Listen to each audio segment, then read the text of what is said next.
Hello and welcome to a special edition of the Road to the Garden podcast here after a crazy Monday in the Big East, a crazy weekend in the Big East. A lot going on.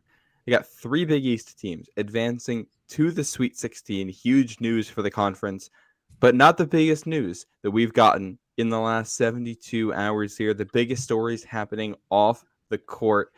Two coaches filling vacancies in the Big East. One vacancy opening up. Ed Cooley becoming the first coach to ever switch jobs from one Big East school to another in the 43-year history of the conference. Rick Pitino is also back in the conference. We're going to be talking about all of that and more on today's episode. We have Will Tondo with us. Hello, Will. What's going on, Matt? Always happy to be on, and it's a sad day, bad day for Providence fans. That it is. Joe Howie is with us. Thanks, Matt. Thanks for having me on. You can hear a lot of me tonight on this and the soon-to-be renamed Flex. Yes, we'll be doing an episode of that for just the Providence side of things later on tonight. Jake Zimmer, hello. How you doing? Hello. I'm trying to figure out how God Shamgod gets to Providence here because, there's some upside with a Mavericks current head coach. But what a conference shaking day, boys. Conference shaking day. We'll talk all about it, I'm sure. That really is the best way to describe it. And there's no way we could talk about Georgetown coaching or Rick Pitino without having Michael DeRosa on here. Hello, Michael. Look at it. It says event staff. Man, you guys are all talking. Yeah, it's a blessing to be here. I'm blessed to be here. You guys might be faking it. The DeRosa Rise begins today, baby. Woo! We got four Providence guys and one Georgetown guy on the podcast. This could get chippy today. It could be one of those days. Rivalries are back in the Big East, that's for sure, with a vengeance.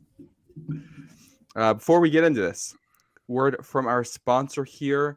First, we've teamed up with SeatGeek this season to get you the best deals for tickets to your favorite teams. SeatGeek takes the confusion out of buying tickets, and they're here to give you some great deals. Get in on the fun and head over to SeatGeek, download their app, and use code NCAA Hoops Digest for $20 off your first purchase. And as always, this podcast is presented by House Enterprise and in partnership with House of College Hoops. Head over to our site, house-enterprise.com, for more info. I think we have a couple pieces over there right now on what the Ed Cooley move means. But I want to start with you, Michael, on this one because you're the Georgetown guy of the five of us. I want to talk about what this move means for the Hoyas first. We're going to start with that angle. What were your thoughts when you saw this become official, as we saw this go through the stages of finding out over the weekend and into the wee hours of Monday morning? Yeah, I mean, oh man, it was going through the stages of like the whole process. Like early on in the process, it was like Georgetown's going after Cooley, like 100%. He is their guy. He's the guy they want, and it makes sense why. Then you look down like a little bit and you're like, okay, what does it mean for the basketball side of things? Obviously, like that's first thought. Basketball, it's the sport we watch. We like basketball. And you realize like this is a guy who has taken Providence to a really high level, and Providence, Rhode Island isn't the easiest place to win. It isn't. He's done a very good job there, and he's built up this sort of community in that area where he basically runs the economy for that city like 20 days a year. I mean, it's truly special what he's built, and he's built a winning product too. Like national coach of the year a year or so back. I believe it or not, I think that's a good thing. Someone might call me crazy there. I think that's a good thing. So him, national coach of the year, and he's built. And then this year's team, completely new guys. I didn't have any expectations for them. I thought, frankly, they were overrated coming into the season. We can say there that I was wrong on that one. And he's done a very good job. I think it means a lot to Georgetown that finally this university has committed to winning, and they're straying away from the Thompson legacy, and they're in a sense, and they're looking to move forward and to win, which is awesome and good for the conference as a whole too. And it's interesting you mentioned the Thompson legacy in there because it's away from the Thompson legacy, but almost circling back to the Thompson legacy in a way, because that's somebody that is Ed Cooley's idol. That's why he views Georgetown as this premier destination. Obviously, there's a lot of reasons why Georgetown would be a great destination for a head coach, but he has an emotional connection to it there because of what John Thompson had done. And I think that's what made the situation so interesting all around. It was not your average coaching search. That is for sure. You mentioned the economic impact too. Not a lot of fans showing up to Georgetown games these days. That should change immediately starting next season. I saw they send out the season ticket holders email within like 30 minutes, 20 minutes of formally announcing that Ed Cooley was the new head coach. So well done on the marketing team there. I want to bring it over to the Providence guys for the outside perspective here on what this means for Georgetown. Obviously, we all know Ed Cooley very well. We know his strengths and his weaknesses. And any of you, I'll open this up to, what do you think this is going to do for the Hoyas over the next 12 months and over the next years to come? I'm going to say, I think it puts a target on their back. I think it's, Michael said it's good for the Big East. I don't disagree with that, but I think it's also a dirty move for the Big East. I mean, poaching a coach, and we'll get into the whole timeline and situation there, is definitely, I wouldn't do if I was a president or an AD of a Big East university, but I'm here on the podcast Road to the Garden instead of managing the athletics of Providence or Georgetown. So I think it puts a target on their back, but obviously Ed Cooley's a figurehead that is going to attract some people. I mean, we already saw Jared Bynum enter the transfer portal. I bet you the betting odds presented by DraftKings is definitely towards him heading to Georgetown, but who knows? And then one of their prospects, Dual, decommitted, saying because of the coaching changes. So, if there's a guy that can recruit, it's Ed Cooley, and hopefully he can bring the legacy back for the Hoyas and make it a powerhouse again. Yeah, what's intriguing here, there's a lot of chatter now on sort of the power rankings of these jobs in the Big East. And this is a little bit of an alarming reaction for Providence, who, I mean, you break it down, I think there are at least 7 better jobs in the Big East than the head coach of the Providence Friars, right?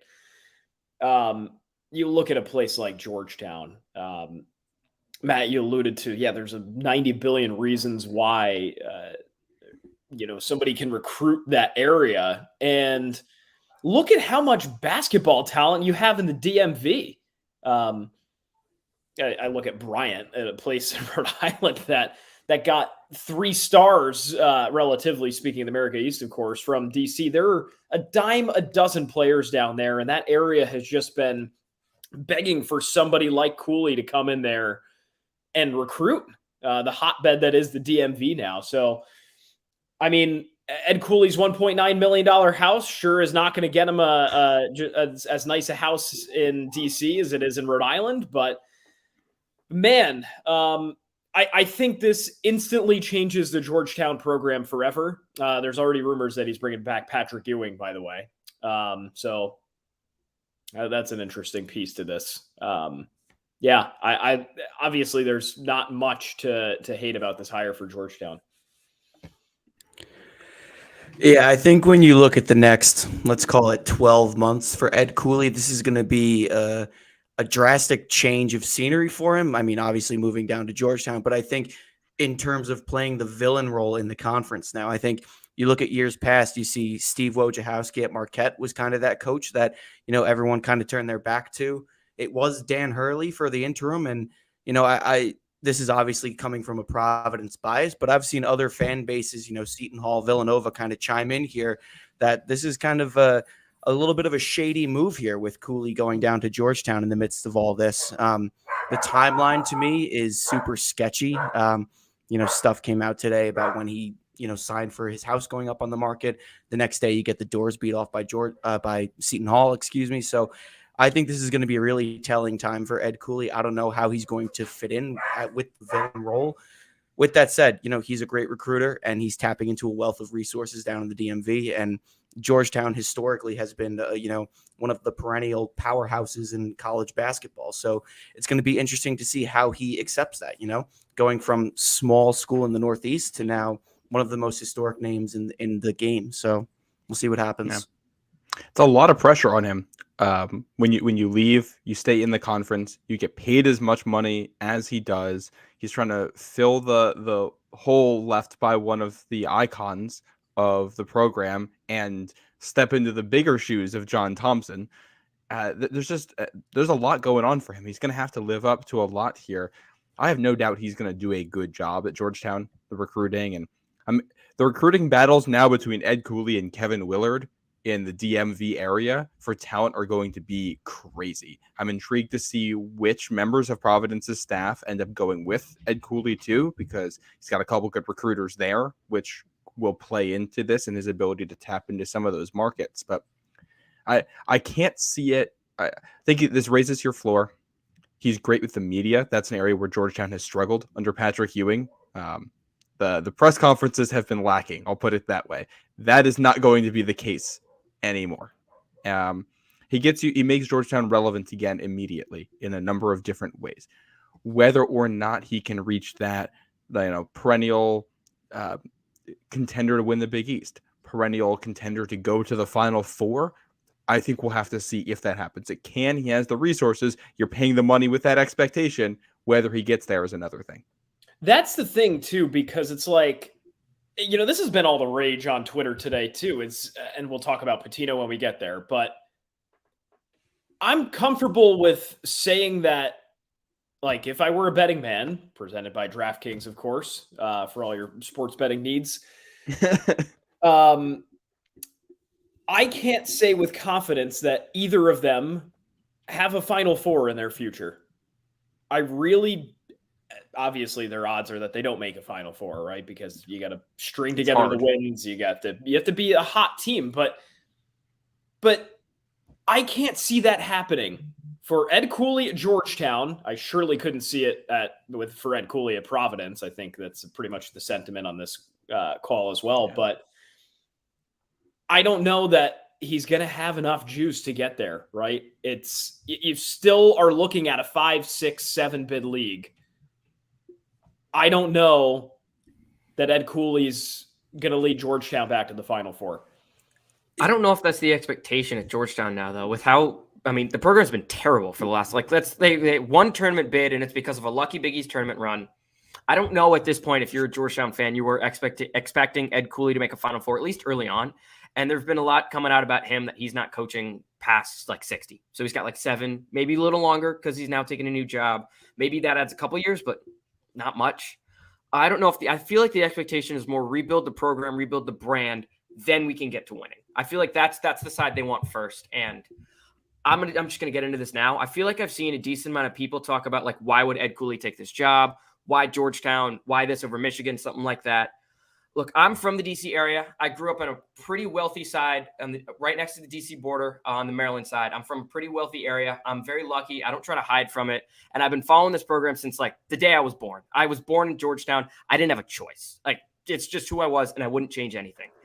I'm a white guy, believe it or not. You can look at me. I'm whiter than white, if anything, from a wealthy area. So I might not be the best person to say this, but the story of Georgetown and D.C. hasn't really been told outside of the very niche, just Georgetown bubble itself. Being the head coach at Georgetown University, it means something. It's more than basketball. Coach Thompson, way back when, made Georgetown a brand that had some people thinking it was an HBCU. There are countless clips on old television, old movies, whatever, of people just casually wearing Georgetown gear across the country. It was a national brand. It really meant something. But here's the thing. Georgetown's one of the whitest places on earth. It really is. It is as white as it possibly can be. Maybe the area I'm from just outside of Georgetown is whiter, but that's probably about it. But he was able to bring people together. Georgetown basketball brought a brand together of wealthy elites and people from the inner city. It brought those people together behind one common goal. Growing up back home, my wardrobe was, and more or less still is, just all Georgetown stuff. Just this shirt like this. I have a ton of shirts over here, and even more that I left back home because I don't think I can wear them on Butler's campus. It was Georgetown, and then the place I worked for, True to Form Hoops, local basketball training company I played for. Love it down there. I was never that good at basketball, but the DMV has some of the best talent in the country, and I played against some of those guys. My little brother's playing at so much of a higher level now than I could have dreamed of. And even then, you have to go to some rough areas. And he's the only white guy on his team. He's played against some kids who are top 10. And without sports itself, he would never have met some of these people. It's just such a different world you live in, being in sports in DC and bringing people together. You bring so many different people together and you learn so much more about their life and just everything and how they see the world. And it changes how the way you look at things too. For me, the opportunities I was given, just having Georgetown shirts on, working with True to Form, all that sort of stuff, it gave me the opportunity to talk to different people about basketball and life itself. I learned so much, and you can't follow the program without the legacy of Coach Thompson. It's not just basketball. There's a brand and there's a message. You can unite people, and you're in the nation's capital. Shit happens in DC. So many crazy things happen in DC. So when people say, like, I understand your point, I feel like it's different if you really haven't lived it. You haven't had those conversations that you've had just in DC. So many different people that I would never have even dreamed of meeting. You learn stories. You learn so much about them. And I think that's what brought Ed Cooley to the job.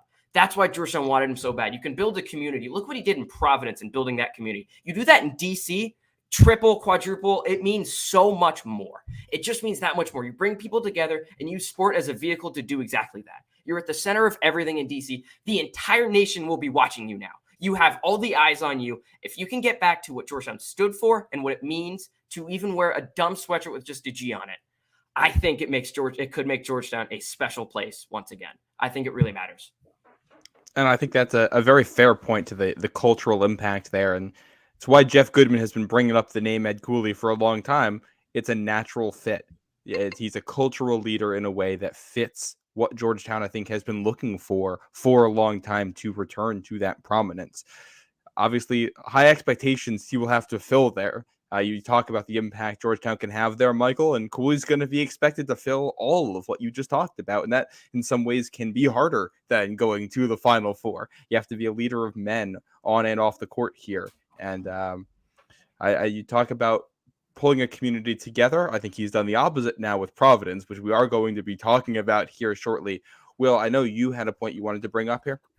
Yeah, so I guess a question for Michael, because, again, we're all, as Providence fans here, still are trying to digest this information. I mean, the timeline came out, which was a little sketchy. Ed Cooley is a figurehead in the state. Like in my blog that I wrote today, I can confidently say that in the state of Rhode Island, you can put up a random actor, athlete, politician, whoever, and 50% of the state would know who that person is. You put up a picture of Ed Cooley, 100 out of 100 people are like, that's Ed Cooley, head coach of the Providence Friars. So I think, and the reason I make that point is because it's like, again, not my money, not your money, not any of our money that we spent on this. Is $6 million a stretch for Ed Cooley? If that's the reported contract, $5-6 million, because like I'm having a hard time, Ed Cooley was going to leave for Georgetown no matter what, based on what these reports are saying and his gut feeling. And Michael, how you mentioned the legacy.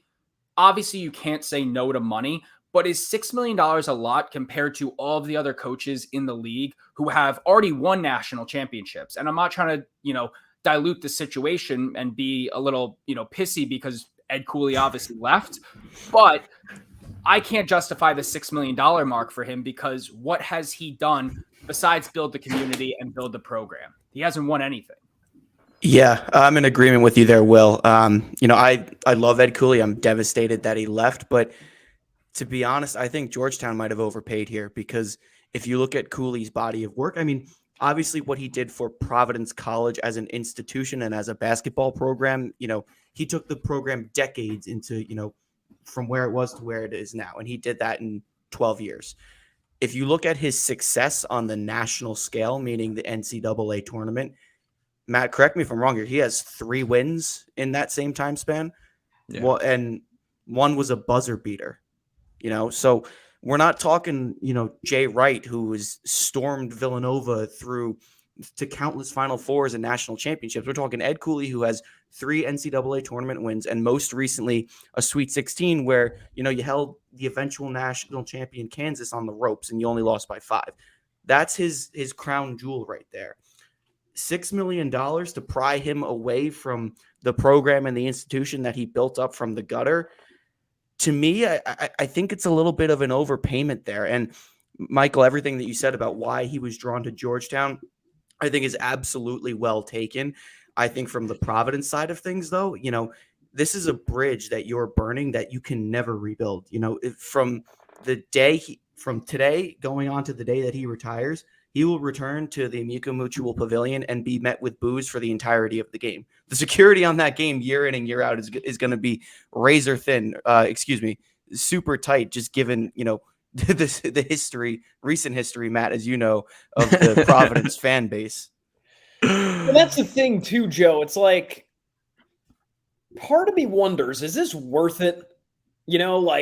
This was, we had the let me be very clear. We had the distinct pleasure of interviewing Ed Cooley in November 2021. I mean, he gave us a half hour and sat down and answered questions about the Gavits and, the history of Providence and stuff. And the one thing he kept coming back to was just how grateful he was when he was walking around the streets of Providence as a kid, going through what he called the what if scenarios. And all he wanted to do was coach there. Now I get it, right? Maybe if any of us were him, let's get real. You've probably hit your ceiling, right? You've been there 12 years. What do you have to show for it, right? We've just talked about that. I wonder if that's all going to be worth it to be it. Like, he has to be okay with that to make the decision he did. He has to be okay with going back to his dream job and getting relentlessly booed. They may never forgive him. Providence may never forgive this guy.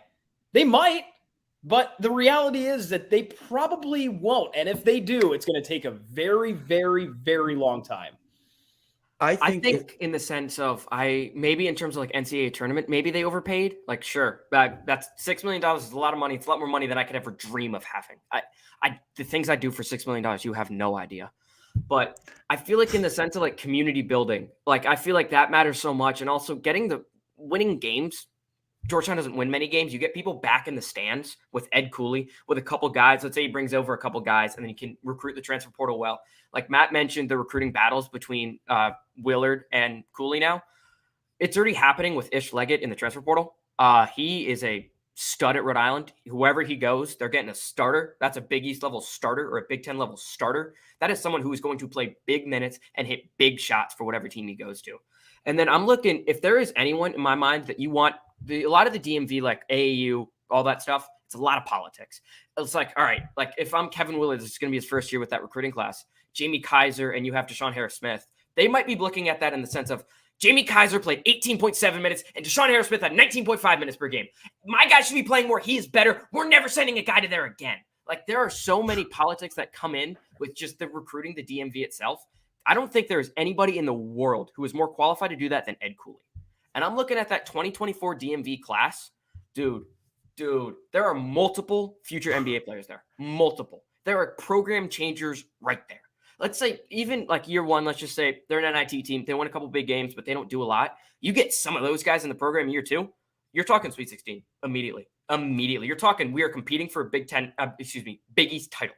We are right there. We're competing for everything. Those guys can change the program. And I feel like that's really why Ed Cooley was brought in. He's brought in to recapture this and hopefully win some games. Like, I think Ed Cooley in DC is going to really succeed. I think he is the perfect guy to manage all the recruiting and stuff like that.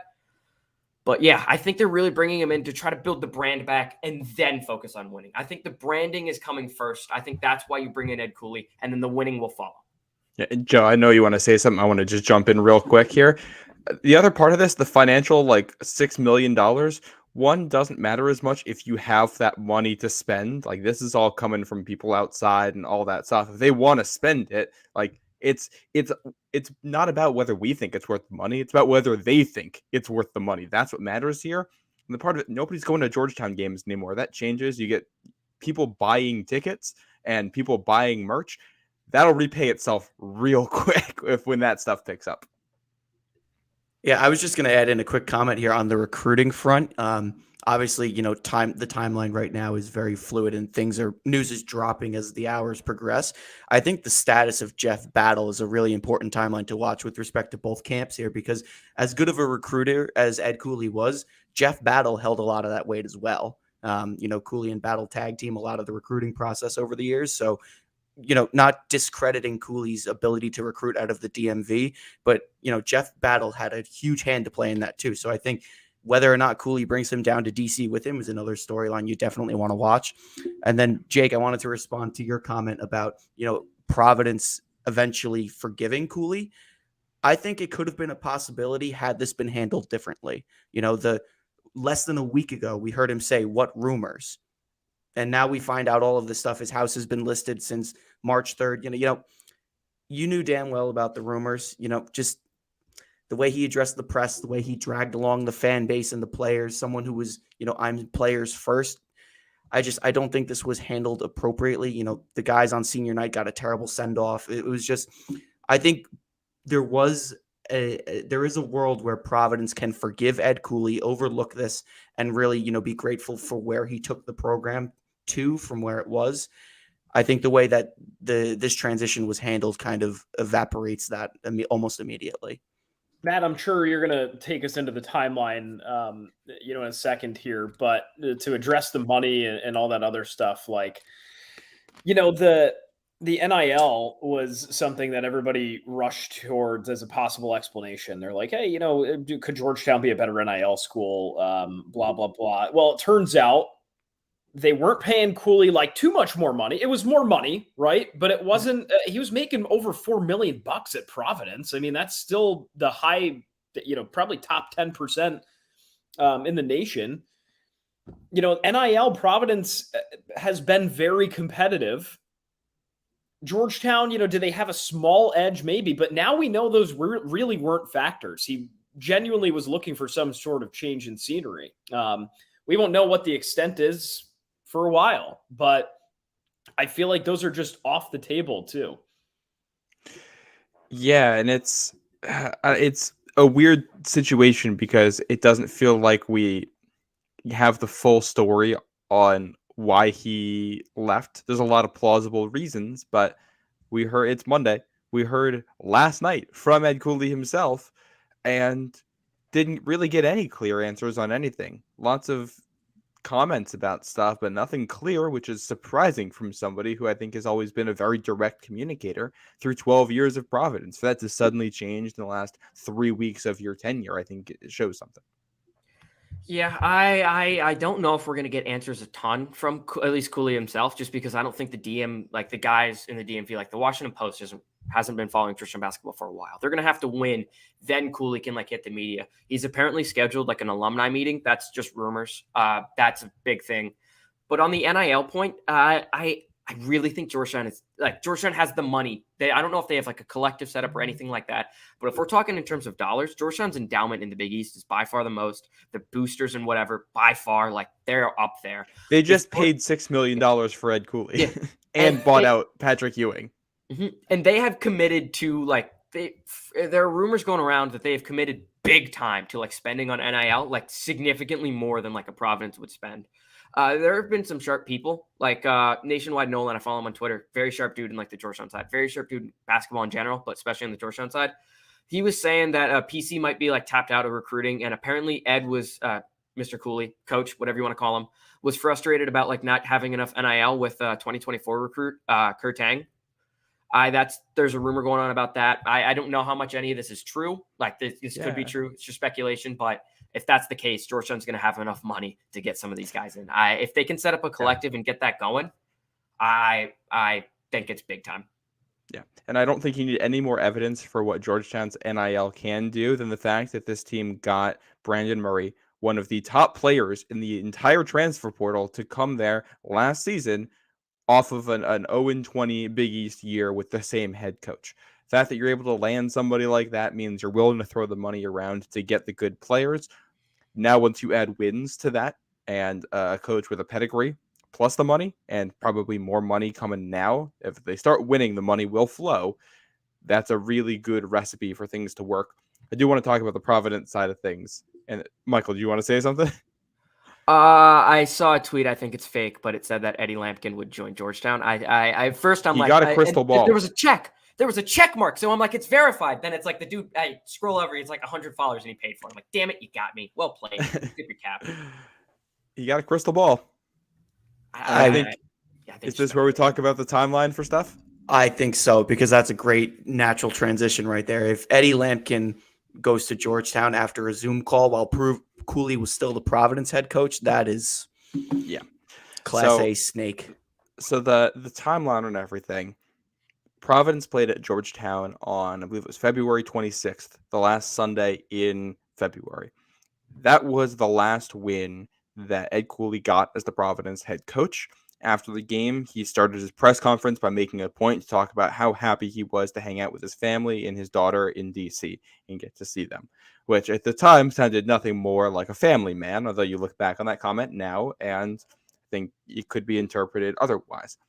That Wednesday, the team loses to Xavier at home, first home loss of the season. Friday is when apparently he signs to have his house listed and put on the market. Saturday, the team plays on senior day, gets blown out at home by a Seton Hall team that it had already beaten on the road earlier that year. There were boos from the crowd at certain points. I think Cooley kind of walked off without doing his usual thank you to the fans that he does on senior day. It was not a great scene. They go to the Big East tournament. Providence loses. Rumors had started to build in that time that he could be leaving. The Ghost of Leroy account tweeted on March 6th that they're hearing that Ed Cooley in Georgetown could be a thing that happens, which I think was notable because that's an account that doesn't tweet a whole lot of scoops, is usually somewhat plugged in when they do, and most of the tweets are about football, sometimes golf. So that he does say that you're not giving him enough credit. He does say bark bark too. He does say bark bark, yes. Yes. The dog, yes. But I think that was the first thing that caught people's eye, that, hey, this is an account that doesn't cover college basketball that's tweeting out a rumor, and it's an account that's usually correct about stuff. Things started to build steam then. So the rumors started flying. And basically over the course of the next 2 weeks, Ed Cooley did absolutely nothing to dismiss those rumors at any point, including on Selection Sunday when he said what rumors, among a lot of other things, saying I'm focused on Kentucky. I'm the head coach of Providence College basketball right now, things like that. Team loses on Friday, the first round against Kentucky in the NCAA tournament, making it 4 losses in a row to end the season.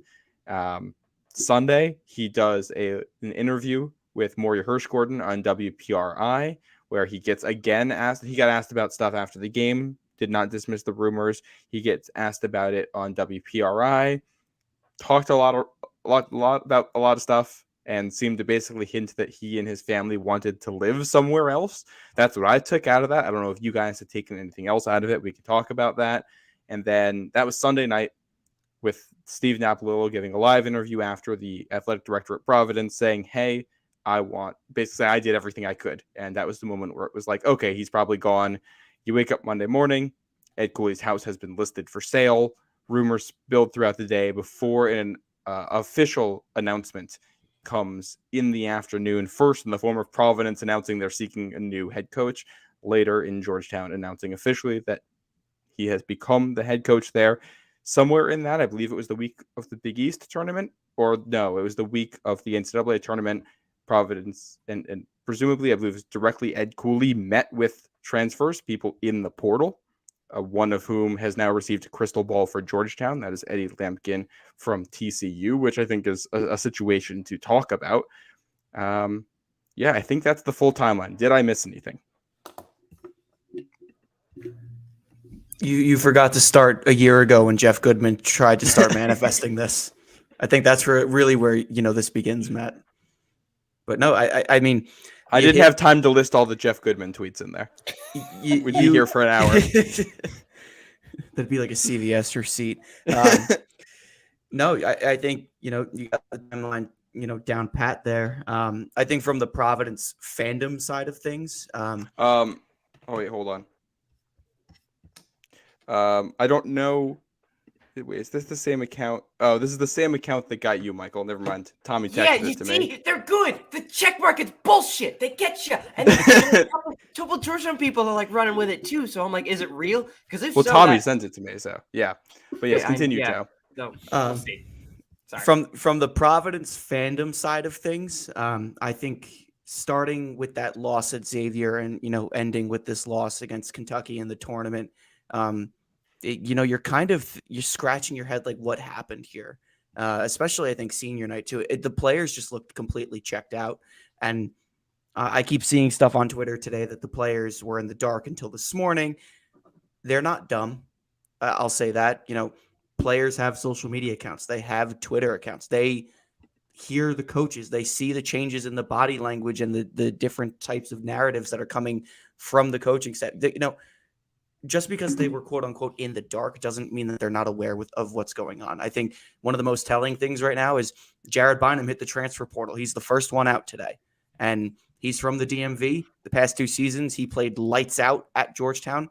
I wouldn't be surprised if that's where he lands. I think from the Providence fan side of things, there was an inexplicable haunting feeling when we lost back-to-back home games. I know, Matt, you and I were talking off of the mic about, the rumors are starting to heat up a little bit, and now we're playing very poorly at home where we had been undefeated otherwise up until that point. So I think from the Providence side of things, it's just, there were a lot of signs that, I was certainly in denial about it. I think other fans were in denial about it too, but there were certainly signs that, we were heading towards this ultimatum of Cooley leaving, or ultimate decision of Cooley leaving. Another account just picked up Lampkin committing to Georgetown. There's like about 5,000, 6,000 followers. So if that's real, you couldn't at least fake it a little bit and just wait like a couple days. Like, come on. I don't know. That's crazy. That's the thing. This whole thing is above board isn't the right word, but normal in college basketball. The backdoor channeling and agreeing to things before the season ends and all that stuff with Ed Cooley, it happens. Now we're looking at a situation where after Ed Cooley had listed his house for sale, presumably locking in that he was going to be moving, and a date that a lot of people have assumed is the date when we know for sure he's taken this Georgetown job. After that point, he was, as Providence College head coach, was talking to somebody in the portal who now is reportedly going to the new school he's going to. If he was recruiting somebody for a new school that he had not taken the job of yet when he's another job, that is another level. That's something else. That's an area where I think the commissioner might get involved. I don't even know to what degree a commissioner can get involved in any of this. We don't really have rules around it. Just because something hasn't happened before or people may consider to be unethical doesn't mean that there's any rule stopping it from happening. So I don't know what to do with that situation.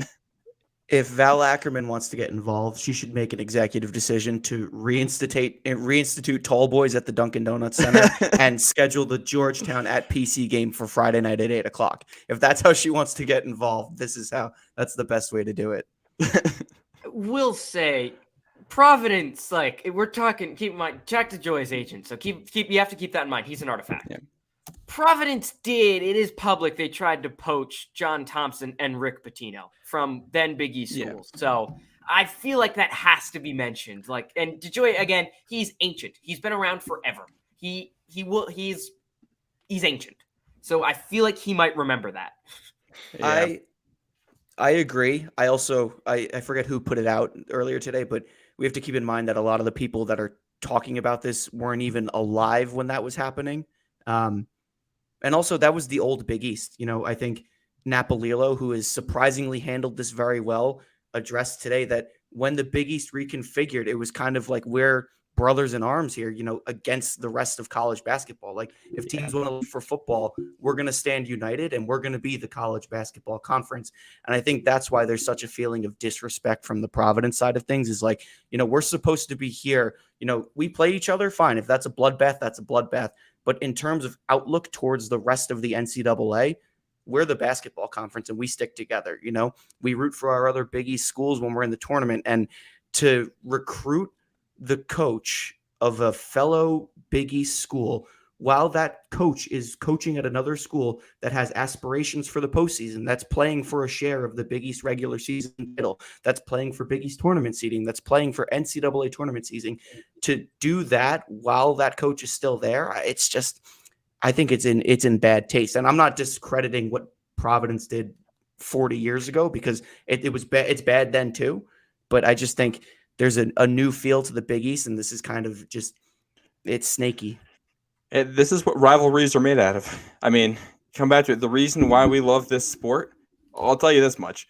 College basketball is not a better product than the NBA in terms of the skill level of the people. We support this because of the storylines, because of the narratives, because of how emotionally we get invested in it. Because we went to these schools, and it's not just oh, I like that team. I grew up in the area and I watch them every day or whatever it is. It's you kind of live and breathe it, especially when you're on campus and you go there. And this is going to heighten that. the emotions are going to be high. It's not a new rivalry. Providence, Georgetown has been a rivalry for a long time, but it is renewed in a way that we haven't seen before, or at least in a very long time, probably since like the 80s. And I think of Rick Pitino making a run and getting stopped by Georgetown back in 87. So yeah, he went through Georgetown in 87.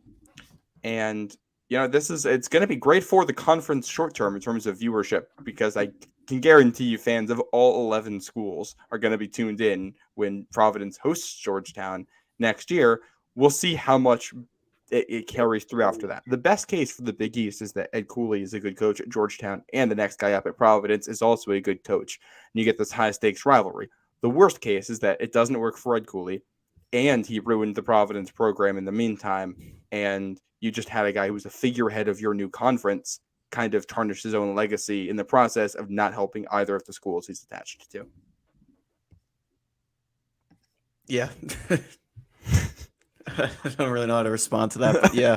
That game next year is going to be so fun. My goodness, that's going to be so much fun. I remember I made like a point of watching the Beard going back to Texas Tech game. That was fun, and now that's in my conference. Like, say goodbye.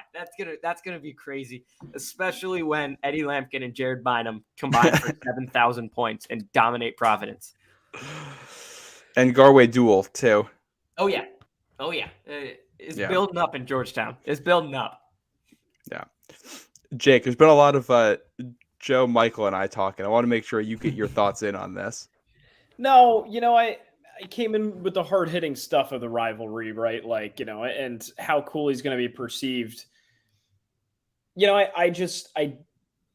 I can't help coming back to what, again, we'll reference our good friend Jeff Goodman, who's also a Beers Business and Paul's guest from back in the day, a friend of the program, but I never thought he would actually go through with it. I really didn't. And, when you leave your hometown, I get it.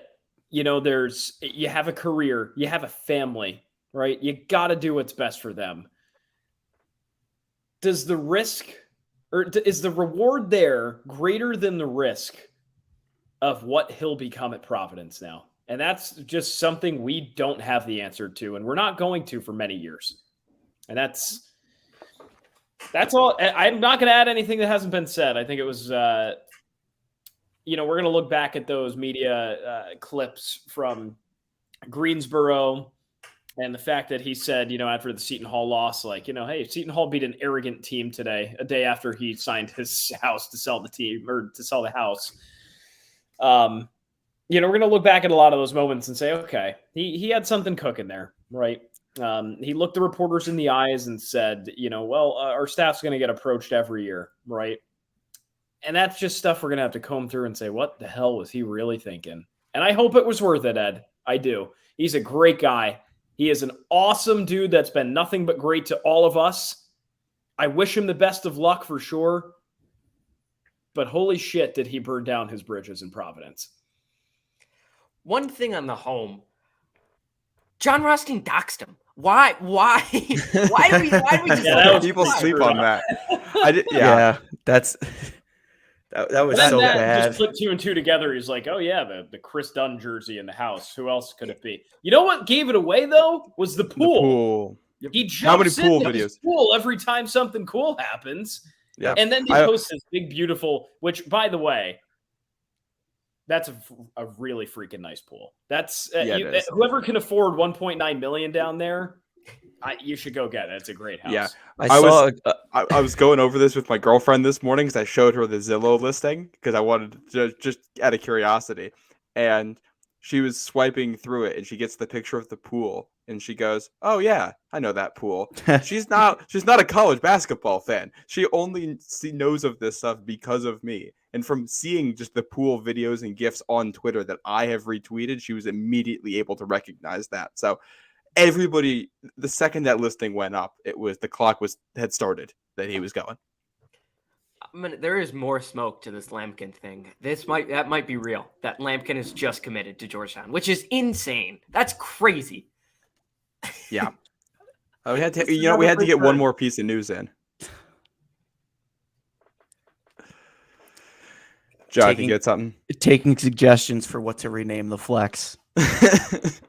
I think you wait for the next coach to be hired. I think Yeah, you name it after something like that. And I want to, that's a good segue to the next part of this here, because I think one of the more interesting discussions of this from the Providence side is that Providence historically has not been one of the better programs in the Big East. It's had its moments, but it has historically been used as a stepping stone by a number of coaches. The biggest success Providence may have had in this whole thing was creating the conference to start with Dave Gavitt.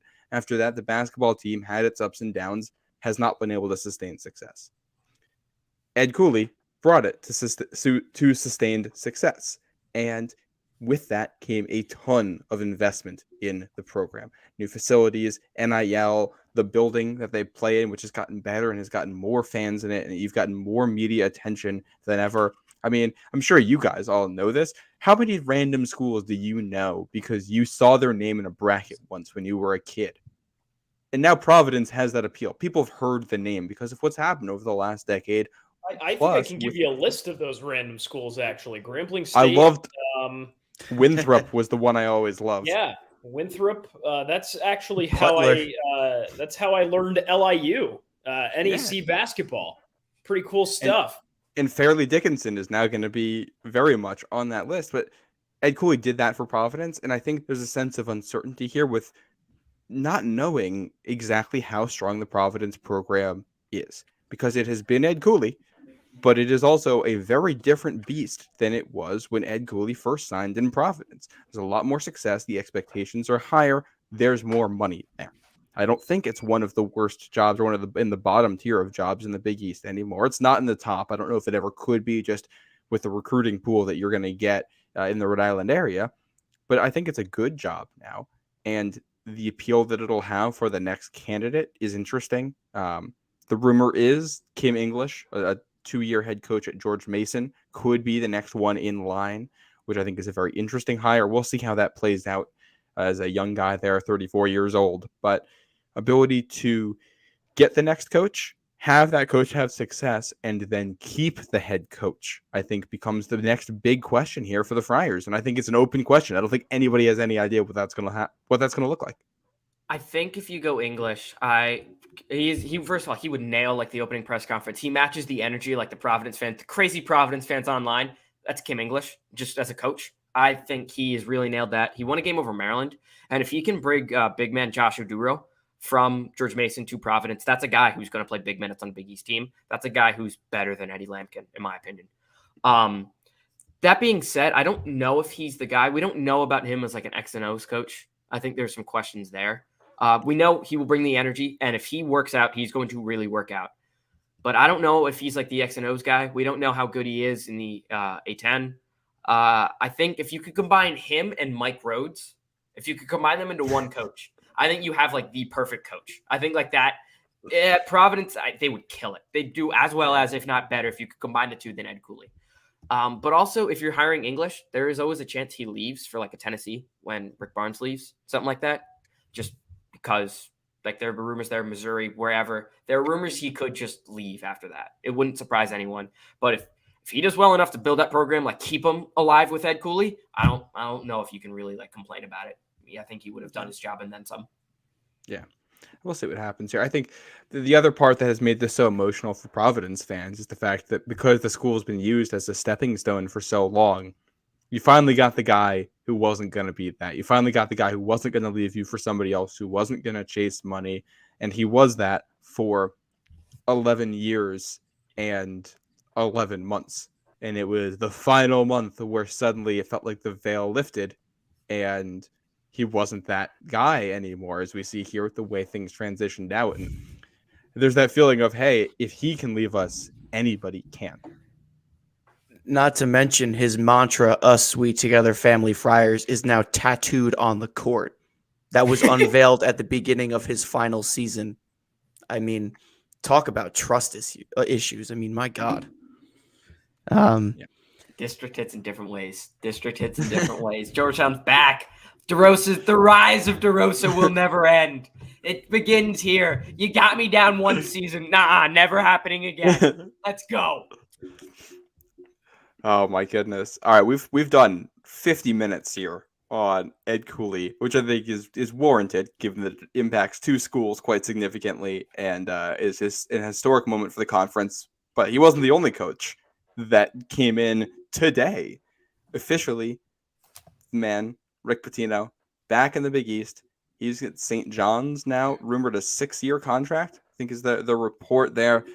Slick Rick is back. Michael, I'll come to you again first here because you're our Rick Pitino expert, apparently.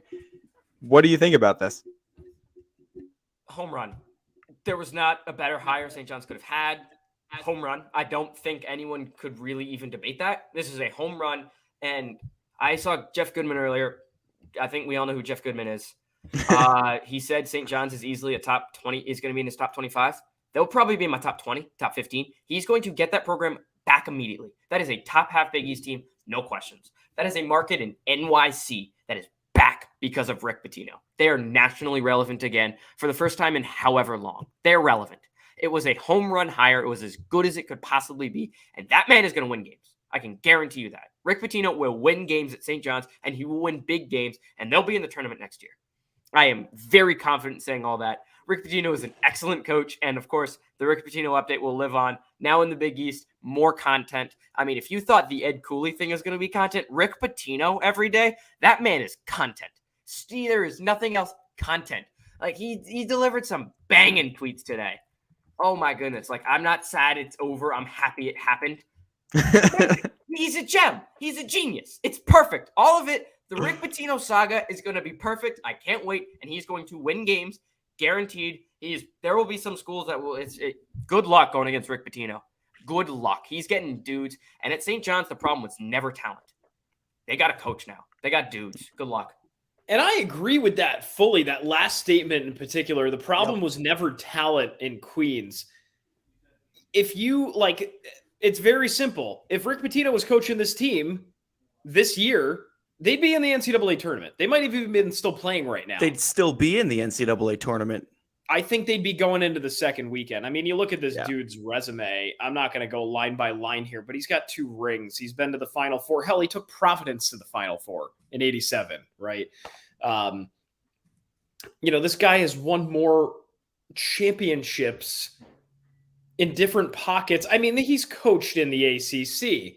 He's coached in the NBA. He's coached in the SEC. He's coached at BU. He's coached at Syracuse. He's coached all this. It's like, what the hell else does he need to prove? And yet he's still out here saying, I want to coach for another 5 to 10 years. And he's getting up there. He's 70 years old. So I think I see the other side of it where a lot of people are saying, well, this might backfire in 2 years when he goes, nah, I'm going to retire, whatever. Right? It's just, I forgot the BS of being in a Power 6 conference. It's, now I'm fighting for all these same recruits as these New York guys, and all my fucking Ed Cooley in DC is stealing my recruits. What am I going to do? But, I really like this because we've seen the talent that has gone through Queens. I mean, if they were a cohesive team without all the locker room BS this year and without all the discipline and, team violations that Mike Anderson handed down, this could have been a team that went pretty far. I really do believe that. Not to mention who he's going to bring in. He's going to take some of the guys from Iona, right? I don't know what Nelly players there. Iona's a good team. Does he have another year, Nelly Jr. Joseph? Because he should take him, if that's the case, 6'9" forward. That goes a long way in the Big East. You saw what Ed Croswell, who was, he was not the second coming at LaSalle, and he came and was serviceable in Rhode Island. You take Nelly Jr. Joseph, who's better than Ed Croswell, I think, and you put him in the front court against all these big dudes in the Big East, I think he's going to be a problem. I really do think that. Junior Joseph, Clayton, and Jenkins all have another year. And those are dudes that will fit in this conference. Those are dudes. I'm telling you, he brings them all over. This is going to be a scary St. John's team. You thought the analytics loved him last year? 2023 could be scary for them. Mm-hmm. It's kind of a shame that this happened today, almost at the same time as the Providence to Cooley to Georgetown news, because this deserves more national attention than I think it's getting. It's a hell of a hire for Brian Shanley and St. John's. And I mean, it's a breath of fresh air into a program that saw the likes of, Shamori Pons come and go with one NCAA tournament appearance. This is a St. John's team that's similar to Georgetown, used to run table and Big East, and now, you bring in the right coaching, you have the raw athletic talent, they're going to be at the top. They're going to be back at the top of the conference. I don't think this is exactly a 1-to-1 comparison, but the thing that kind of comes to mind here is like when Tom Brady went to the Buccaneers.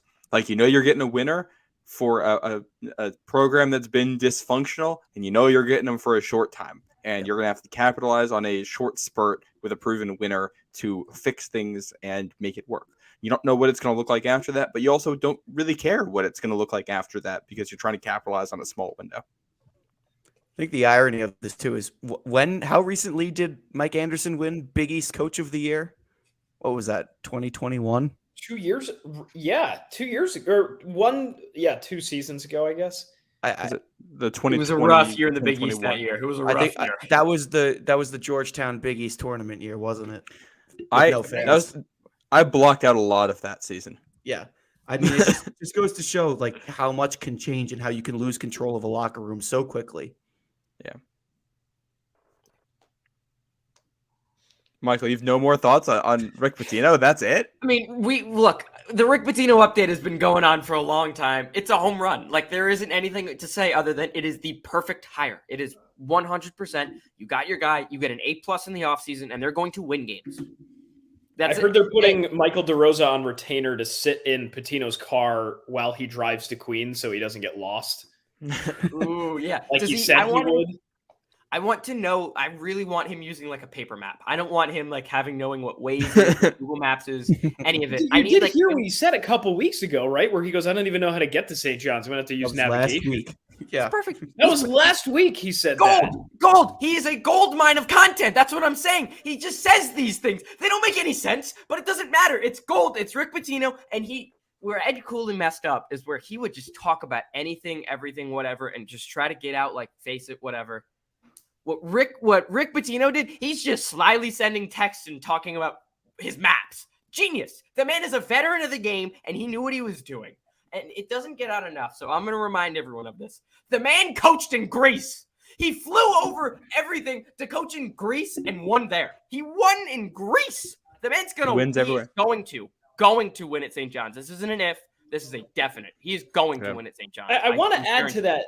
Like, this is also a guy that he left in drastically different scenarios. I get it. But within reason, he left gracefully everywhere he went. Right. Like Iona, he left it on very good terms. That was different. He changed that program forever. Yep. I think they're going to have new money coming in. They're going to have new facilities. It's going to be a hotbed in the MAC. And I think they're always going to love him for that. But even at Louisville, the way that went down, he's still not like ousted from their community. Right. Like, I'd venture to say the Celtics and the Knicks both are like, yeah, whatever. Pitino is a good guy. Right. It's going to be very different when he goes back to those places versus a guy like Ed Cooley, right? And I get it. Yeah. Again, the circumstances are drastically different. It's probably comparing apples with not even oranges, like some other random fruit. Clementines. But, yeah, apples with clementine, sure. Or like maybe, I was thinking maybe like a dragon fruit or something more obscure, but timeless, such as Rick Pitino. Yeah. By the way, the Rick update officially tomorrow at noon will be the introductory press conference. That's Tuesday, March 21st at noon. They're going to have that at MSG.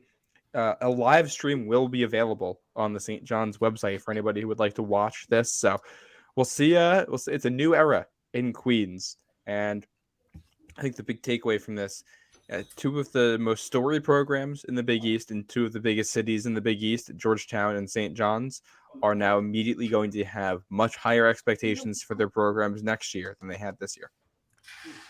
Going back to it, I feel like it's confirmed Eddie Lampkin's going to Georgetown. That is a lock. Yeah, it is. Wait a couple days. PR move. I mean, if that's the case, I don't know what Val has to do, but she has to do something. She has to make a statement at the very least. It's got to be, I don't know what rule that violates, but it's got to violate some rule. A coach of an existing program recruits you to go play at another in-conference, right? I don't know. I don't know about Doesn't that. feel good. I can tell you that much. Well, it certainly That's not doesn't above feel board. good, but Great. it's, I feel great about it. Lincoln's a good player. hey, he's a great player. Does it come at the cost of tampering is the question. Yeah. I don't know.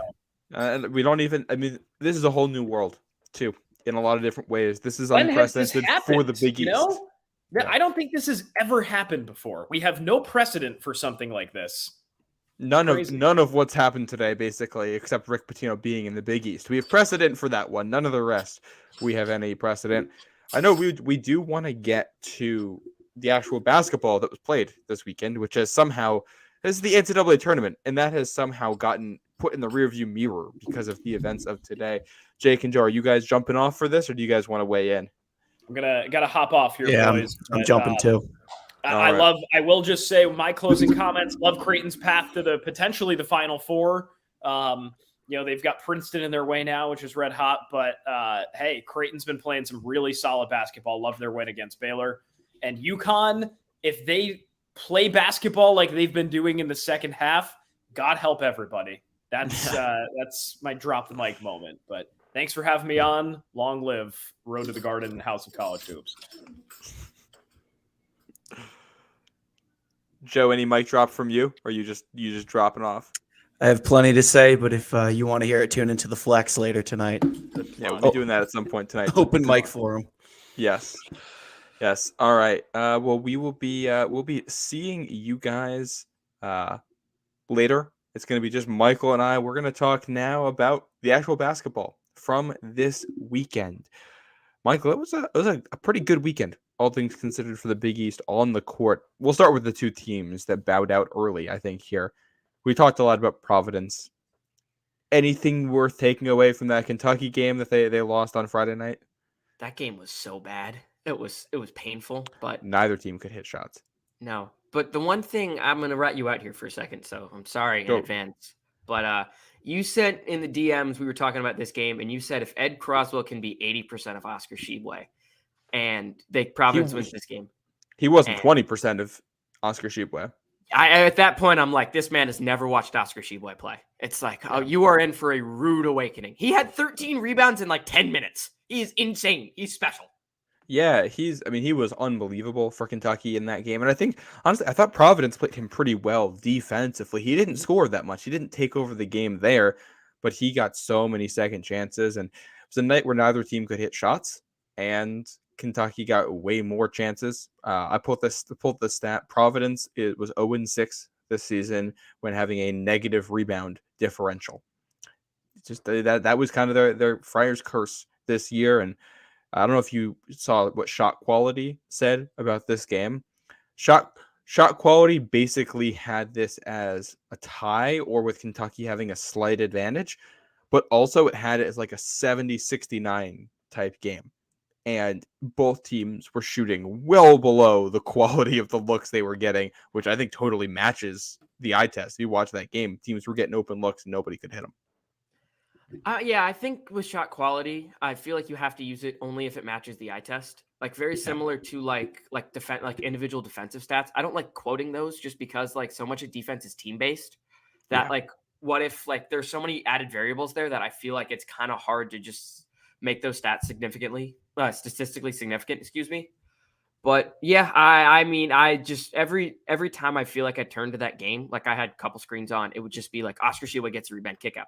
Oscar Tshiebwe gets a rebound, kick out. Oscar Tshiebwe this rebound. Oscar Tshiebwe that rebound. And it was that from like the first or second Kentucky possession of the game, it was like that. And Providence's offense really hit a lull there, which it did at points late in the season.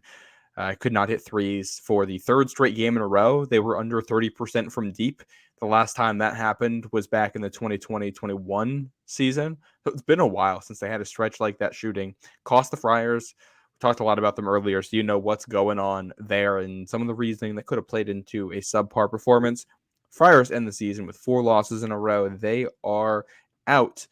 The next team out in the Big East is the Big East regular season champion, Big East tournament champion, Marquette Golden Eagles, which we did our bracket preview, and I didn't talk about this enough. Talking about Marquette's draw here. Marquette, with all those accolades, had to go up against Tom Izzo in the second round. In Columbus, a location closer to Michigan State than to Marquette. This, I think, was the worst possible situation for them. You add in a Tyler Kolek injury, and they get one win, but no second weekend for Shaka Smart. Yeah, I read you out on the last one. I'm going to give you credit on this one. You were like, we were texting and you were like, I don't like this matchup at all for Marquette. And I'm looking at it, I'm like, I think Marquette kills them. Like, I think they just match up really well. You are right. You were 100% right. They said a stat on the broadcast. I don't remember that Tom Izzo was like 8-3 on like 1 day prep, something like that. I think the record was much better than that, but whatever it was, it is an incredible record on like 1 day rest and then playing the next day. He's one of the best minds in the sport. It made sense. They had a very good game plan. They were able to slow the game down. They were able to get Tyler Kolek out of a lot of what he does. And Jerome, Mr. Fan Club, and I have been going back and forth in the comments after he clearly insulted me. But I'm going to address this question. We'll get to the other stuff later, maybe. I do think it was a goaltend. I don't know if it matters, though. I don't think it would have changed the game. I think Michigan State outplayed them. I agree, and I think, the telling stat for me was early on, Marquette was not taking shots inside. At one point, I think they'd taken like 11 shots, and 7 of them were from deep, something like that. And Marquette likes to shoot the 3. They'll shoot it more than most, but not to that level. That's insane. Nobody shoots it at that level, except some of the crazy teams that like to shoot it on every possession. And it was because they were settling.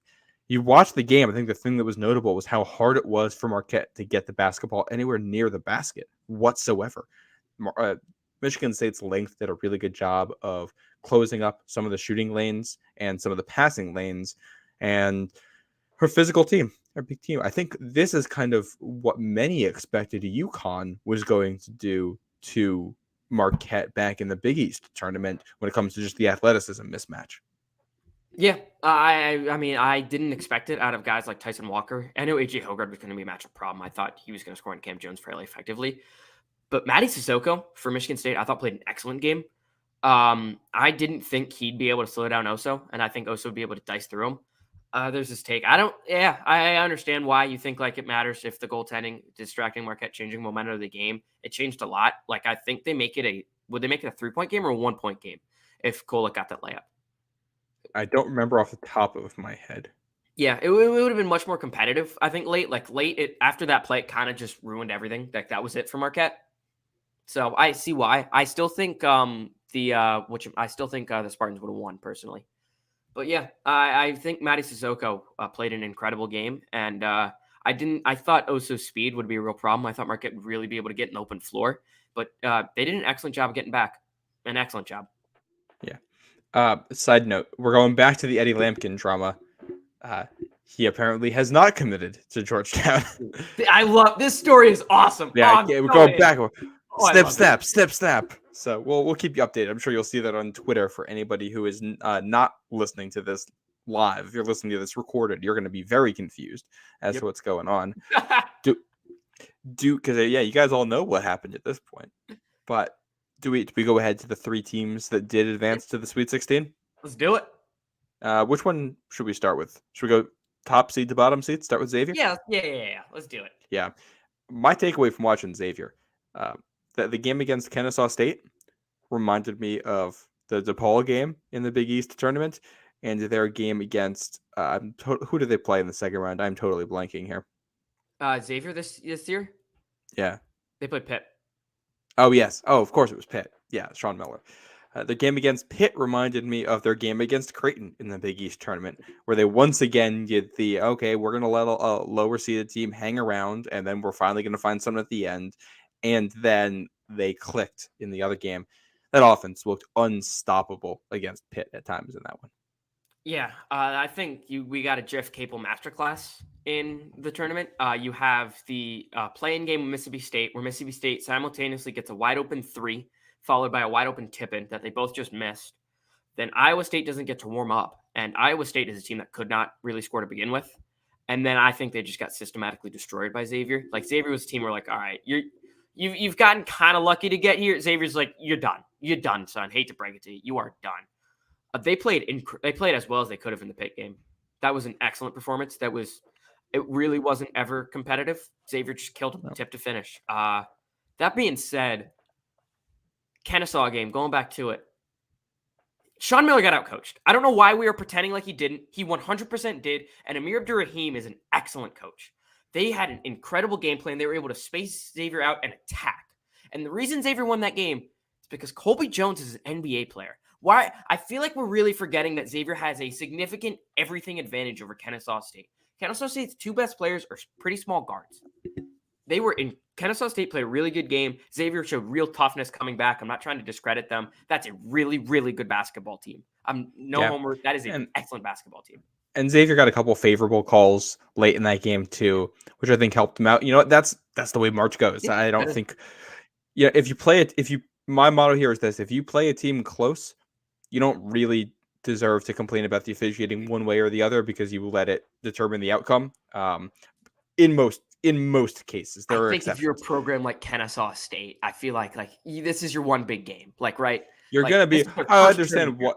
I understand why they'd be upset, but I thought Kennesaw State played a great game. I thought Jerome Hunter had a great. Everybody's been talking about Colby Jones in this one. Jerome Hunter with a new career high in points, and especially in the first half, I think he was a huge part of just what kept Xavier afloat and allowed them to mount a comeback. And here's the thing with Xavier: that offense is so good that I never really feel like they're out of a game as long as they can start stringing makes together. We'll see what the future holds for them for the rest of this tournament here. But if you get the Xavier offense we got on Sunday, every game, Xavier can win the title, not just go to the Final Four. First time winning Ken Palm MVP for Mr. Hunter. So shout out. Yeah, he was incredible. He was the best player on the floor by a long shot.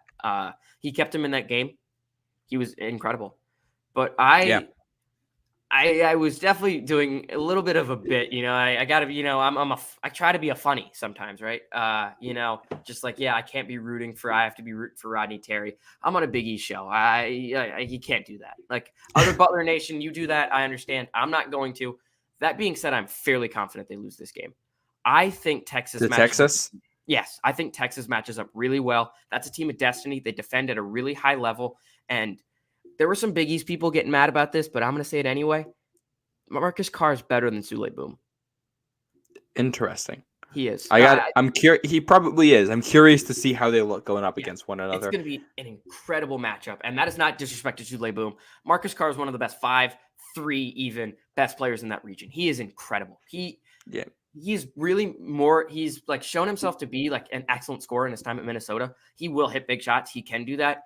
He's an excellent passer too. He finds these guys to get an open space. He's really good at that. I think Timmy Allen's another really good player. I think he's a matchup problem for Xavier. If Jerome Hunter can play at the level he was playing against Kennesaw, against Timmy Allen, completely different game. I think Jerome Hunter, I think, is the X factor in this game.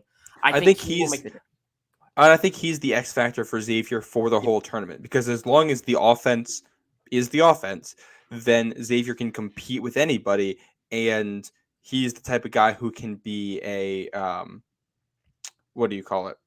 He could be the defensive weapon and do enough on defense for the offense to win the game. I forgot Sule Boom and Rodney Terry were at UTEP together. Shout out again, Mr. Fan Club. That'd be a fun narrative. That's a great poll, Jerome, Mr. Fan Club. I'm still fairly confidently picking Texas. I just think the length, athleticism, it's a real advantage for Texas. I think they have good depth. I think they will have multiple guys who will play a good role. I think they can win this game at either pace, but I think they're going to effectively slow it down. I think they're going to cook in ball screens. I think they're really good there. And I think this is a really rough matchup for Xavier. I think Texas is kind of the team of destiny. So I think Texas wins this game. Well, and we'll see how this goes. I had Xavier winning this one. And just time-wise here, this game is 9:45 Eastern on Friday night. This is the last game of the Sweet 16. This one's going to be played. I think the path here for Xavier is interesting. If kind of favorites win here on the other side with Houston and Miami, the path is going to be against Texas and Houston, which means you're going to see that Xavier offense, which has been one of the best in the country all season, have to go against two very good defenses, especially with what Houston could do. And they're going to have to earn it. I think Xavier can beat both of those teams. I don't know if they'd be favored in either game, but it doesn't mean they won't win. They're just going to have to play at a high level. We've seen this team slump before. You can't afford one of those performances at any point the rest of the way. You will lose. You mentioned the Jerome Hunter being an X factor, especially if they beat Texas. Let's say they beat Texas, right? And then we get to and it is Houston next. Houston beats Miami, which I think they do. Jerome Hunter is going to have to kill it on the glass because Houston will send everybody to the offensive glass. That is basically their best offense. Have you watched what's this? I'm totally spacing. Oh, Kelvin Sampson. Yeah. If you're looking for a fun time on a Friday night, just go watch Kelvin Sampson practice videos and what he makes the players do there. It is insane. It is intense. He's one of the best coaches in the country. I think that'd be fascinating to see what that looks like. Sean Miller, I think, is in a conversation for one of the better coaches out there, and I think we're going to get some nice coach matchups here.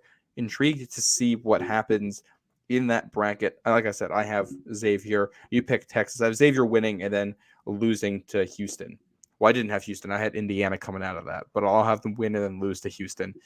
Well, we'll see what happens. That should be a very, very good game. I'm looking forward to, and we're at a point now for Xavier. I think anything after this is gravy. You made the Sweet 16. You're in a really good spot. If you can do more, you want to do more. You're never going to settle for less than what you can do. But this is a really good point, and you have accomplished something, and you should be happy with what your school has done this year. Home run first year for Sean Miller. Home run. Yeah. And here's the thing. Only one team gets a trophy in college basketball. I think, especially for most programs too, you got to be okay with celebrating successes that don't end in a trophy. Get into the Sweet 16. That's a success. After what this program has done the last couple of years, celebrate it. Even if this ends in a loss Friday night, this is a fantastic year. Xavier fans should be proud. Sean Miller should be proud. Those players should be proud of what has happened there. Go to that's the 3 seed there in Xavier. We'll go to the 4 seed from the Big East, and that's UConn. Also getting through, they get past the Gales and the Gales to get into the Sweet 16, beating Iona and St. Mary's there. I felt like at certain points in both of these games, it felt like we were watching November, December UConn again. I mentioned it when we were talking about that VCU would be a tougher matchup for UConn than St. Mary's. Yeah, I stand by it. St. Mary's really got UConn, like those games were both very competitive in the first half. Then UConn just wears on you. They're so long, they're so athletic, they're so physical that it just wears and it just slowly breaks you down. And that is exactly what happened in both these games, especially the St. Mary's game. That game was competitive. I come in here to see some Ed Cooley updates. I go back outside to watch the game. Game over. Done. Dusted. That was it. Yeah. It was... UConn looked excellent. They looked excellent in those first 2 games. They were flawless. Home run. Perfect. They played perfectly in those 2 games. Perfectly. Yeah. UConn, it's been fantastic basketball. We're going to get Dan Hurley against the Musclemen on Thursday night, which is a very fun coaching matchup between the two of those. Should be heated on the sidelines. I wish we could get that game mic'd up like they do for some of the Big East games during the year. Awesome. You'd have to air that on HBO. I can tell you that much. You can't put that one over the air. This is going to be 7:15 Eastern Thursday night, and then the winner of that one is going to play either Gonzaga or UCLA in a rematch of that Final Four game from a couple years ago, which is still arguably the best college basketball game I have ever watched, period. That game was fantastic. So if UConn gets out of this, the Huskies are going to have their work made out for them in the next round. That's 2 very good teams. Do you think we see the Huskies advance? I think I'm going to say this just off the top. I think if Bill Self coached that game, no disrespect to Norm Roberts, I think if Bill Self coached that game, I think Kansas wins fairly easily. But get that away. He didn't. That's all that matters. I will be picking UConn to beat Arkansas. I think Arkansas is good. They're talented. They're very similar to UConn. They have the length, athleticism. They have good guards. Ricky Council's great. Nick Smith is a future top 10, 5, somewhere around there. He's a future NBA player. Him against Jordan Hawkins. Whoo! That's a ton of fun. I will be picking UConn. I think UConn has more pieces, especially in the front court. I think they're going to win the battle in the front court. I think Adama Sanogo is either going. You put one of the Mitchells on him, Sanogo's faster than them. You put someone else on him, he is much bigger. I think it's going to be Kamani Johnson that has to guard him. Johnson's been a good player for Arkansas. I don't think he's Adama Sanogo. I think UConn just has too many pieces. I think UConn's going to wear him down. I think I will be picking UConn to win this game. And if they get UCLA, I will be taking UConn. I think they get Gonzaga. That game would be a ton of fun. I will be picking Gonzaga to come out of this region, though. Yeah, I'm locked in with you. I think this is a very interesting athletic matchup between Arkansas and UConn. I think UConn's just better. I think this is two teams that are similar, and one team is just better than the other one. I'll take UConn in that one all day long. What happens in the next round, I honestly have no idea. I still can't get a real good sense of what UCLA is at this point. One of their best players is out, and we've only seen them play 2 games since. Was it Jalen Clark? Is that who's hurt? Jalen Clark's hurt. Someone got hurt during the game. I thought Singleton got hurt, which he's the same position. That's 2 guys at forward against Gonzaga. Good luck. And then Adem Bona, they're big. I think he was back, but we don't know if he's at full health. Yeah. So I still don't really have a good idea of how good UCLA is at the moment. We'll find out when they play Gonzaga. If UCLA gets through this game, I think that's a tough matchup for UConn because that means they're playing really well. Gonzaga has some weak spots, especially on defense. Yep. But I like this Gonzaga team a lot. I actually had this Gonzaga team in my Final Four and then pulled them out for Kansas. I could not decide between the 2 of those of who I liked the most out of this bracket, which is it's crazy to have Kansas, UCLA, Gonzaga, and UConn all in the same bracket because that could be a Final Four right there, depending on where they ended up. But I'm going to take Gonzaga to come out of it, flip a coin on who it actually ends up being, though.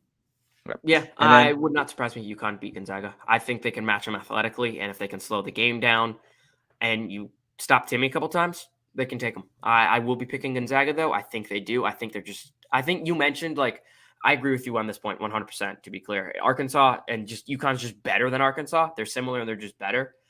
I could argue the same. I think Gonzaga is just kind of a better version of Arkansas.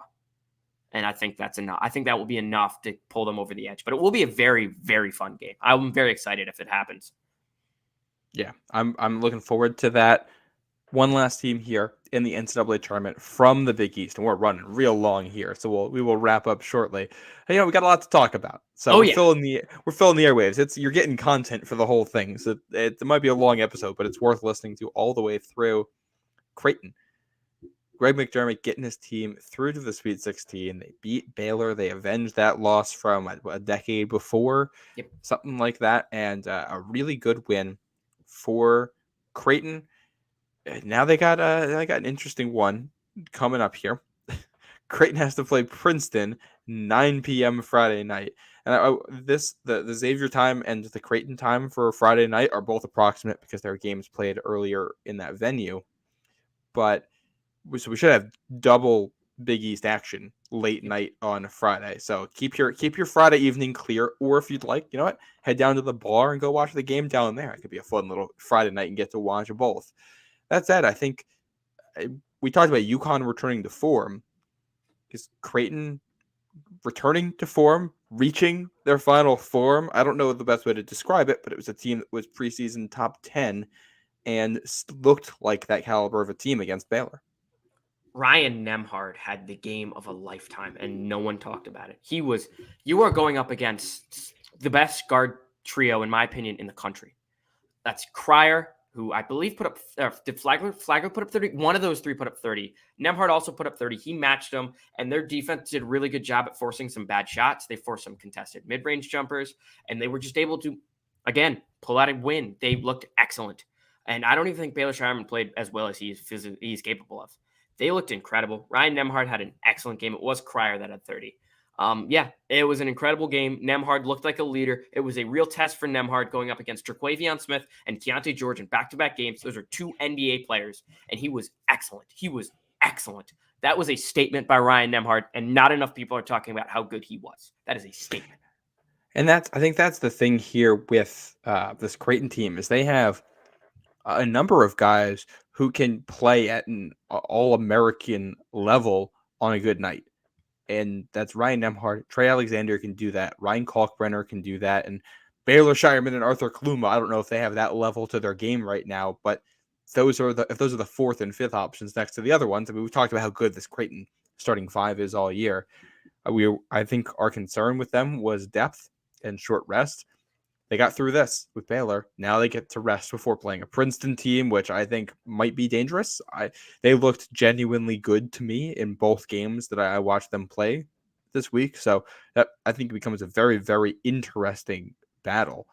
Excited to see what happens. I think the winner of that one is going to have a real shot at going to the Final Four here. I think the winner of that one, like if Princeton does win that, like watch out, because that means they're just genuinely good at that point, I think. But Creighton might actually just be a 2 or 3 seed wearing a 6 seed's clothing. I will not be able to pick Princeton to beat Alabama. I don't care. I don't know what happens. I don't think I can do it. Princeton, to their credit, they played excellently against Arizona. Incredibly, they did exactly what you have to do to beat a team like Arizona. You slow them down, slow the game down, and you get consistent stops. And you have a star in Tosan Aboyam, who is an absolute star, who is going to have to transfer after this year if he wants to play college basketball. That is a guy every Big East team will be after. I can guarantee you that, especially after this tournament performance. He will go wherever he wants. That is a star. And I think the Arthur Kaluma versus him matchup is excellent because they both play very similarly. I think Tosan's going to be able to post him up and go outside. Kaluma did that in the Big East too. So it's fun matchup. I will be picking Creighton. I think Missouri wasn't prepared for the Princeton offense. I don't think they were at all. I think it was a bad game plan for Missouri, frankly. And I love Dennis Gates. But Creighton went against the Princeton offense when JT3 was at Georgetown. They've gone against the Princeton offense before. This isn't a new thing for them. I feel like it was for Dennis Gates. They know how to go against it. It's a different version that Princeton's running than that GT3 ran. But you've gone against the offense. You can teach the concepts, and you've got veterans on the team who've been through a couple seasons, and they've been in big games. I think this is a game that lines up for Creighton. I think it will be competitive just because these teams are kind of on a run at this point. Like, they know how to stay competitive. Like, FDU, I don't think was nearly as talented as that FAU team, and they were competitive the entire way. I think it's the same, but I think Creighton will pull it out because Creighton is dudes, and those dudes will make plays and they win the game. They're just good. Yeah, and I think I have Creighton winning this one. I also want to reference our episode last Monday talking about the bracket. I had talked about not liking the Creighton-Baylor matchup, and after we did that, I did more research, and if anybody looks at my bracket, which I actually have to put my update out, but I had picked Creighton all the way through to the Sweet 16, which I had said the opposite on the show. Why? It's a Baylor team with a top 10 offense and a defense outside the top 100. And I think the last 4 or 5 years, something like that, not a single team with that profile has made the Sweet 16. As far as I'm aware, that streak is still intact too. So Creighton, I think, got some favorable matchups. A high ceiling, low floor 3 seed in Baylor. I like their matchup here against Princeton. I think we should see them in the Elite Eight. Alabama, I think, is a tough matchup for Creighton. San Diego State, I think, would be a really interesting one. I have San Diego State coming out of this region. That's the only Final Four team I have left, by the way. I do not buy the San Diego State team. They beat Charleston. They proved me wrong there. And then I hated the Furman matchup. I wanted Furman to win so bad, but at that point, it wasn't. I will say, though, Miami, who made the Sweet 16 after beating Indiana, 11th ranked offense, 108th ranked defense, and Ken Palm at least. Okay. So I think they're definitely an outlier to the rule. I think you were correct in pointing out that it is a rule, but I think Miami just played an excellent game, and Norchad played well, but that's a different conversation another day. I think Alabama fairly easily beat San Diego State. I think Creighton can give Alabama challenges. I do. I think they match up well enough. I think that game will be close. In the end, I'm going to pick Alabama, but I can tell you for a fact, I will be really rooting for Creighton. I think Creighton in the Final Four would be fun. And that team's good. Creighton is good. They're legit. Yeah. So here's my question for you. I'm gonna set 2 bars here. First of all, over or under 0.5 Big East teams in the Final Four? I'm picking against all of them, so I'm going to say under just because of that. But I feel like if I did the math on it, the math would probably say, like, I think 0.6 Big East teams if I go like percentages and whatnot. I think Xavier is the toughest road. I think Creighton is a fairly decent road. I think they can beat Alabama. I'm going to say under, but I don't love it. I think that's a very good line. Yeah. And what about over or under 1.5 Big East teams in the Elite Eight? I'm going over there. I'm going over. I think Creighton wins their matchup fairly comfortably, and I think UConn wins their matchup also pretty comfortably. I'm definitely more confident in that pick of the over, and yeah, I'm sticking to it. All right, I like it. You heard it from him. I'm going all 3 Big East teams to win in the Sweet 16, and I think we probably see one go to the Final Four. That's what I'm feeling right now. Yeah. Fair? Yeah. No All objections right. here. Yeah. And I'm gonna have Creighton losing this to San Diego State. I'm sticking on my bracket. I have the Aztecs in the Final Four. I had Marquette as my champion. They didn't hold up. I had Kansas in the championship. They didn't hold up. And I believed in Indiana to get through. And Miami got me on that one. So that's how my bracket's looking. I think that's a wrap for tonight's episode, Michael. Yeah. Any final thoughts? Yeah, that was man. Ed Cooley's gonna build something at Georgetown. DMV recruits. The Eddie Lampkin saga is crazy. That was hilarious. He's not going to Georgetown now. That's the rumor. So it's hilarious. We'll I see. love it. He had to come out and say something about it. And this is gonna absolutely floor you. But Garway Duel, who is the top recruit for Providence's class next year, who decommitted earlier today, has apparently already been contacted by Georgetown. What? Among a list of other teams. Yeah. Consider me stunned. I didn't see that one coming at all. Yeah. That's Yeah, big. it's They're crazy getting stuff. big news with the Hoyas in the next couple of days. There will be. So keep that. Stay on Twitter. We're gonna have a ton of stuff for you. I think we're not doing another podcast until next Monday. I don't know. We'll see what happens. You might be hearing from some of the other guys other than me in the next week or so. But that is gonna do it. It's March 20th. That's Michael DeRosa. I am Matt St. G. And subscribe on YouTube. If you want to join Jerome Hunter Fan Club in the comment section and talk to us in real time, subscribe on YouTube. Come watch us there. And you can come talk to us. We'll throw your comments on the screen. You get to react with us in real time. So come do that. Follow us on Twitter. Subscribe wherever you're listening to this. And we will see you next time. Thanks for listening.